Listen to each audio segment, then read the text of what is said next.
Assalamualaikum warahmatullahi wabarakatuh. Kembali lagi dengan saya Windy Lestari dari program studi Magister Pendidikan Seni Universitas Negeri Semarang. Nah, kali ini kita akan membahas tentang budaya batik Kudus dalam pendidikan dan wisata budaya. Ya, mari kita masuk ke sejarah perkembangan batik Kudus. Apabila kita berbicara tentang batik Kudus, banyak masyarakat yang tidak tahu dan bertanya, loh, memangnya di Kudus punya batik ya?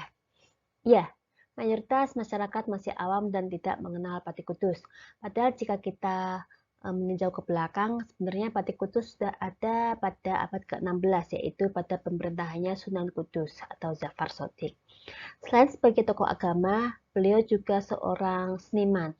Beliau menggunakan batik Kudus sebagai media dakwahnya dalam penyebaran agama Islam pada waktu itu. Kemudian pada tahun 1935 sampai 1975, perkembangan batik Kudus yang awalnya di sekitar kediaman Sunan Kudus, yaitu di daerah Langgar Dalem atau daerah Kudus Kulon. Disinilah berdiri Masjid Menara Kudus, yang saat ini sekarang terdapat makam Sunan Kudus dalam lingkup masjid tersebut. Kemudian pada tahun 1970 itu adalah masa-masa puncak kejayaan batik Kudus. Namun tidak berselang lama dari puncak kejayaan tersebut, 10 tahun kemudian pada tahun 1980 batik Kudus mulai mengalami kemunduran. Hal itu disebabkan karena batik Kudus tidak mampu bersaing dengan batik-batik di luar daerah Kudus. Selain itu, pengrajin-pengrajin batik mulai tertarik pindah haluan menjadi seorang karyawan dari pabrik rokok. Nah, di sana selain gaji karyawan pabrik yang dianggap lebih layak, lebih tinggi, lebih besar dibandingkan menjadi seorang pengrajin batik yang saat itu kondisinya batik Kudus memang lagi sepi. Jadi pemasukan mereka lebih sedikit dari biasanya. Selain faktor-faktor itu juga ada faktor pengrajin-pengrajin senior sudah mulai meninggal hingga akhirnya batik Kudus sudah benar-benar berhenti. Berikutnya, pada tahun 2005, pemerintah Kabupaten Kudus ingin mencoba membangkitkan lagi batik Kudus yang lama mati suri. Dicarilah pengrajin batik yang saat itu masih hidup dan ditemukanlah satu-satunya pengrajin batik Ibu Niamah. Saat itu dia berusia 60 tahun dan hanya satu itu saja, tidak ada pengrajin batik lainnya. Dari sana diadakanlah pelatihan batik yang diikuti oleh 20 peserta yang dipimpin oleh Ibu Niamah sebagai pelatihnya. Dari 20 peserta yang ikut, hanya satu orang yang berhasil menjadi seorang pengrajin batik. Beliau adalah Ibu Yuli Astuti yang saat ini menjadi ketua UMKM di Kabupaten Kudus, sekaligus beliau adalah owner dari Muria Batik Kudus. Dari sana, Ibu Yuli Astuti mencoba mengembangkan lagi batik-batik Kudus yang telah mati suri, menghidupkan lagi dan berkembang sampai sekarang. Baik, kita masuk ke wisata budaya. Di sini saya sertakan video proses pembuatan batik tulis di Muria Batik Kudus. Di sini ada proses pencoletan warna dan juga ada proses penembokan, yaitu menutup warna dengan malam. Nembok ya Mbak ya? Iya. Nah, pariwisata yang dulunya konvensional sekarang sudah berkembang menjadi pariwisata minat khusus.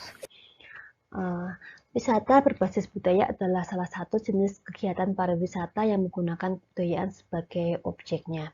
Kegiatan wisata yang condong atau cenderung kepada daya tarik wisata berwujud hasil-hasil dari seni budaya daerah tersebut.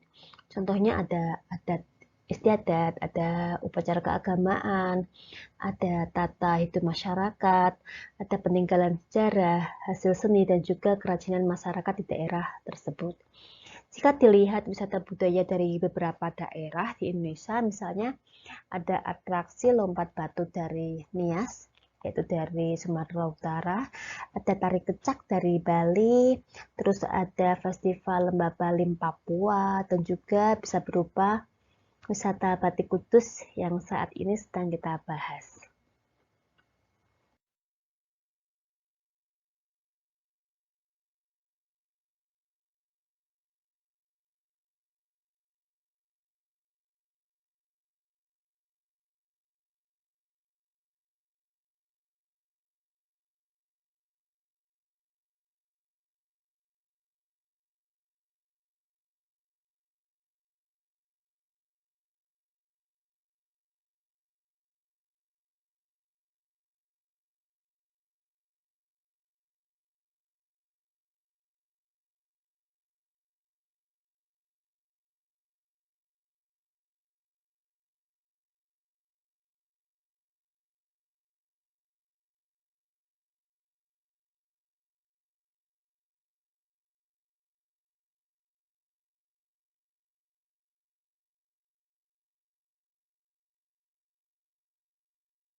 Baik, kita masuk ke implementasi Meriah Batik terhadap pendidikan seni.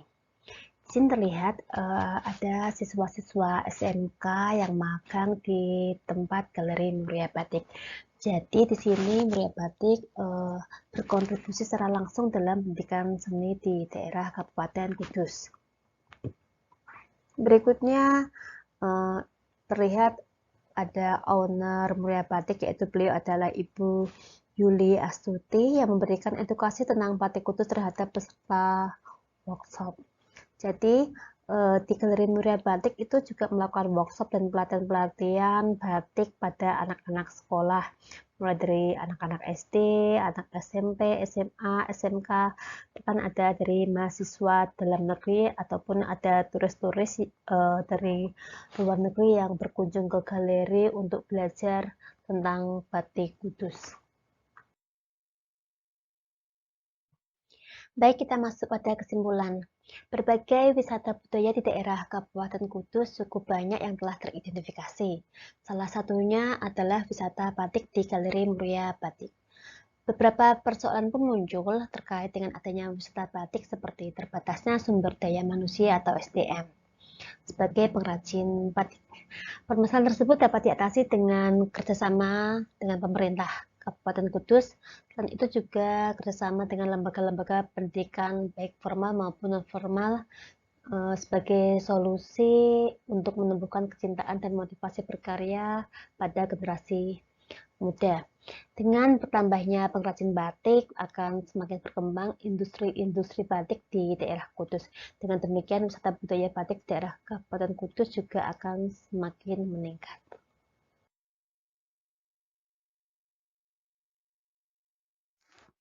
Ya, demikian paparan dari saya. Mohon maaf apabila ada salah dan kurang dalam penyampaian maupun materinya.